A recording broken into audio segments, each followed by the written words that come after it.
民眾到日月潭佚佗，經過寬潭公路的步道的附近，發現一大群的台灣山猴走起來道路頂，數量超過10隻，是引起到熱烈的討論，甚至有遊客來透露講，捌佇迄個所在，互高山仔恐嚇過。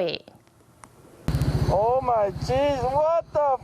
日月潭的寬潭公路有10多隻台灣山猴，為沿着路邊咧行，為是直接行到車路中，民眾攏錯一條。這裡是可以讓你走的嗎？喂 ，What the hell？ 遊客騎重機來日月潭佚佗，佇寬潭公路的大德湖步道附近，撞到一大陣猴佇車路中亂掃，緊將車速放好慢。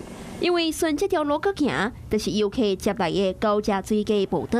後座有不少人會來這騎腳踏車，遊客一聽到這出現一大陣猴，也攏提高警覺。會不會害怕？如果你們看到猴子會怎麼辦？騎過去，就不理他。就趕快騎過去啊！不要跟他玩那什麼啊，他就不會來騷擾你啊。遊客騎腳踏車邊對一大陣猴，看起來好像是無干擾。是講有民眾分享互狗群恐嚇的經驗。當地工作人員也透露，這個當到一大陣猴，有影會擔擔。一個出來攏大細隻，攏都濟。都濟吼，啊你會驚？我都嘛是會驚。有民眾觀察，連日月潭的孔雀園往伊大小的方向，也閣有千百輪腳踏車道，有2大陣的狗群。